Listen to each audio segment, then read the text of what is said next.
এটা colour pink ହବନି କି? ହଁ ସେ ଗାଧୁଆ 12ଟା ବେଳକୁ ହବ। ଏତେ ଦିନ ପରେ ଘରକୁ ଆସିଥିଲି, ଭାବିଲି ଟିକେ ଲେଟ୍ ଯାଏଁ ଶୋଇବି। ମୋ ବୋଉ ଆଉ ମୋ ନିଦ ସକାଳୁ ସକାଳୁ ଆସିକି ସେମାନେ ଉଠେଇଦେଲା, କହିଲା ତୁ ପରା ଫୁଲ ତୋଳିବୁ କହୁଥିଲୁ, ଚାଲ ଫୁଲ ତୋଳିବୁ। ଗାଧୁଆ ତ ବେଳକୁ ବି ମୁଁ 12ଟା ହେଲେ ତା ପୂର୍ବଦିନ ପିଇଯାଏ। କହିଥିଲି କି ମୋତେ ଡାକିବୁ, ମୁଁ ଫୁଲ ତୋଳିବି। ଆମ ବାଡ଼ିରେ ସ୍ଥଳ ପଦ୍ମ ଗଛ ଫୁଲ ହେଇଥିଲା, ପାଖରୁ କ୍ଷୀର ଆଉ ନୁହଁ, ଏତେ ଫୁଲ ସାରା ପାଖରୁ କଢ଼ ସେଥିରେ ହେଇଥିଲା। ତ ମୋତେ ଫୁଲ ତୋଳିବା ପାଇଁ ବହୁତ ଭଲ ଲାଗେ। ତ ମୁଁ ବୋଉ କହିଥିଲି କି ମୋତେ ଡାକିଦେବୁ, ମୁଁ ଫୁଲ ତୋଳିବି। ଆଉ ସିଏ ମୋତେ କି ଶୁଏଇଦିଏ, ଯାଇକି ସକାଳୁ ସକାଳୁ ଉଠିଲା, ଚାଲ ଫୁଲ ତୋଳିବୁ, ଫୁଲ ତୋଳି ଆସି ବରଂ ଶୋଇପଡ଼ିବୁ। ତ ମୁଁ ଫୁଲ ତୋଳି ଦେଖିଲି ପାଖାପାଖି 10ଟା ଫୁଲ ଗଛରେ ହେଇଥିଲା। ମୁଁ 9ଟା ଫୁଲ ତୋଳି ଦେଇଥିଲି, ଆଉ ଗୋଟେ ଫୁଲ ଖାଲି ରଖିଥିଲି। ଦେଖିବି କୁହନ୍ତି ନା 12ଟା ପରେ ତାର କଲର୍ ଚେଞ୍ଜ ହେଇଯାଏ, ତାର କେମିତି କଲର୍ ଚେଞ୍ଜ ହୁଏ ସେଇଟା ଦେଖିବା ପାଇଁ ମୁଁ ଗୋଟେ ଫୁଲ ରଖିଥିଲି। ଆଉ ମୁଁ ଯେତେବେଳେ ଗଛରୁ ଫୁଲ ତୋଳେ, ପାଖାପାଖି ପ୍ରାୟ ସବୁ ଫୁଲ ତୋଳିଦିଏ, ସବୁଜ କାହିଁକିନା କଲର ମୋତେ ଆସୁଛି ଫୁଲ ନା ତୋଳିବା ପାଇଁ ଭଲ ଲାଗେ। ସେଗୁଡା ଆଉ ଫୁଲ ତୋଳିକି ପୂଜା କରିବା ପାଇଁ ଆହୁରି ଭଲ କବାଟ ଲାଗେ। ତ ଖୋଲିନ ସେଥିପାଇଁ ମୁଁ ଦଉଠି ପ୍ରାୟ ସବୁ ଫୁଲ ଗଛରୁ ତୋଳିଦିଏ। ତ ଏଠି ଆସି ଦେଖିଲା ବେଳକୁ ବୋଉ ପାରାକୁ ଚାଉଳ ଦେଉଥିଲା। ପାରାକୁ ଚାଉଳ ନେଲେ ସିଏ ଶୋଇ ହିଁ ଦେବେନି, ଏମିତି ହେବେ ଶୋଇ ଦେବେନି। ତାପରେ ମୁଁ ଟିକେ ଶୋଇପଡ଼ିଲି, ଉଠିକି ସବୁ କାମ ସାରି ପୂଜା କଲି। କେତେ ସାରା ଫୁଲ ମୁଁ ତୋଳିଥିଲି, ତ ମୁଁ ଟିକେ ଫାଷ୍ଟ ପୂଜା କରିଦେଲି। ତାର ବୋଉ ବନେଇଥିଲା ଗଜାମୁଗ ବୁଟ, ତାକୁ ସବୁ ପକେଇ ଭାଜିଥିଲା ନଡ଼ିଆ ପକେଇକି। ଏଇଟା ଦ୍ୱିତୀୟା ପୂଜାରେ କରନ୍ତି। ତ ଯେହେତୁ ଦ୍ୱିତୀୟା ପୂଜାରେ ମୁଁ ଯାଇନଥିଲି, ମୋତେ ଏଇଟା ଖାଇବା ପାଇଁ ଭଲ ଲାଗେ, ବୋଉ ତାର ଭାଜି ଦେଇଥିଲା। ତ ମୁଁ ସବୁ ପୂଜା ସାରି ଏଠି ଖାଇଦେଲି। ବାପା ଆଣିଥିଲେ ଚିଙ୍ଗୁଡ଼ି ମାଛ, ତା ସହିତ ଭାକୁଡ଼ ଏଇଟା ମାଛ। କି ଚିଙ୍ଗୁଡ଼ି? ତ ବୋଉ ତାର ସବୁ ଧୁଆଧୁଇ କରିକି ସଫା କରିଦେଲା। ଆଜି ପଖାଳ ଖାଇବି, ଗରମ ବି, ଖରା ବି ବହୁତ ଜୋର ହେଉଥିଲା। ବୋଉ ତାକୁ ଗୋଟେ ଚୁଲିରେ ଭାଜିଦେଲା। ତ ୟା ପରେ ଗୋଟେ ପଖାଳ ମାନେ 2ଟା ସାରା ମାଛ ତରକାରୀ ତ ପରେ ହେବ, ଦିଆ ହୁଏ ଯେ ଆଗେ ଭଜା ହେଲା, ଆଗେ ତାକୁ ପଖାଳ ଟିକେ ଖିଆ ହେବ।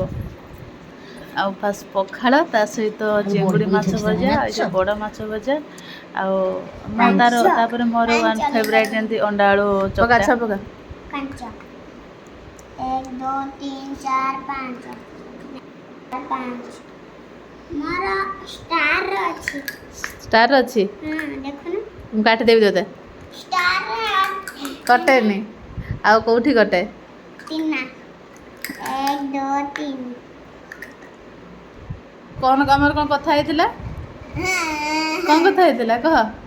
ଯିଏ ଜିତିବ ସିଏ, ଯିଏ ହାରିବ ସିଏ କୁରକୁରି ଦେବ, ନାହିଁ? ତୁ ଦୁଇଥର ଆଲୁ, 2ଟା କୁରକୁରି ଦେ ଦେ ଦେ।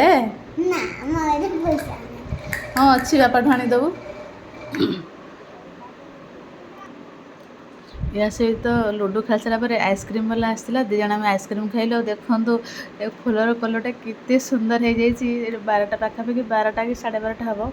ତାର କଲର୍ ପୁରା ଚେଞ୍ଜ ହେଇଯାଇଥିଲା, ପୁରା ପିଙ୍କ ହେଇଯାଇଥିଲା ଯେ ଏତେ ସୁନ୍ଦର ଲାଗୁଥିଲା ଦେଖିବା ପାଇଁ। ଗ୍ରୀନେରୀରେ କଲର୍ ପିଙ୍କ, ବହୁତ ହିଁ ଭଲ ଲାଗୁଥିଲା। ତାପରେ ମୁଁ ଟିକେ ଶୋଇପଡ଼ିଥିଲି, ଆଉ ଉଠିକି ଛାତ ଉପରେ ଆସିଲି। 2ଟା ବାଦାମ ବି ନେଇ ଆସିଥିଲି, ଏଠି ବସିକି ଛାତ ଉପରେ, ପୁରା ଇଭିନିଂ ଟାଇମ୍ ଥିଲା। ଆଉ ବାଦାମ ଖାଇକି ପୁରା ଇଭିନିଂଟାକୁ ଏନ୍ଜୟ କଲି। ତାପରେ ଆସିଲି ମୋର ଗୋଟେ ସାଙ୍ଗ ଘରୁ, ତାକୁ ମୁଁ କହିଥିଲି ଦହିବରା ବନେଇବୁ ମୋ ପାଇଁ, ମୁଁ ଖାଇବି ଦହିବରା। ସେ ବି, ମୁଁ କହିଥିଲି କି ମୁଁ ଗଲେ ସାଙ୍ଗ ହେଇକି ବନେଇବା, ତାର ବି ଗୋଟେ ଛୋଟ ପିଲା, ତାକୁ କାମ ବି ପ୍ରେସର୍ ହେଇଯିବ। ତ ମୁଁ ଆସିଲା ବେଳକୁ ସେ ମୋ ପାଇଁ ଦହିବରା, ଆଳୁଦମ୍ ସବୁ ବନେଇକି ରେଡ଼ି କରିଦେଇଥିଲା।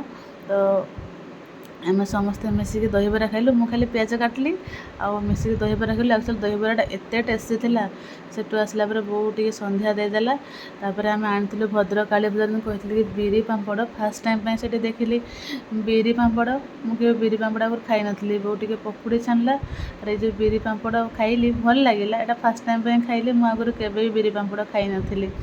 ତ ମୋତେ ତ ଭଲ ଲାଗିଲା ବିରି ପାମ୍ପଡ଼ଟା, ଟିକେ ଫ୍ଲେଭର୍ ବିରି ଟାଇପ୍ର ଥିଲା, ନହେଲେ ଆଉ କିଛି ଠିକ୍ଠାକ୍ ସେ ପାମ୍ପଡ଼ ଭଳିଆ ହିଁ ଥିଲା, ଭଲ ଲାଗୁଥିଲା। ପକୁଡ଼ି ସହିତ ନଳ ଯେଉଁ ଆଣିଥିଲୁ ଆମେ, ନଳଟା ଛୋଟବେଳେ ଆମେ ନଳ ଖାଉ, ନଳ ଖାଇଲୁ। ବାସ୍ ଆଜି ଦିନଟା ଖାଲି ମୋର ଖାଇବାରେ ହିଁ ଗଲା। ଆଜି ଦିନଟା ମୁଁ ଏତେ ସାରା ଖାଇବା ଖାଇଲି। ଯଦି ମୋ ଭିଡ଼ିଓଟି ଭଲ ଲାଗିଥିବ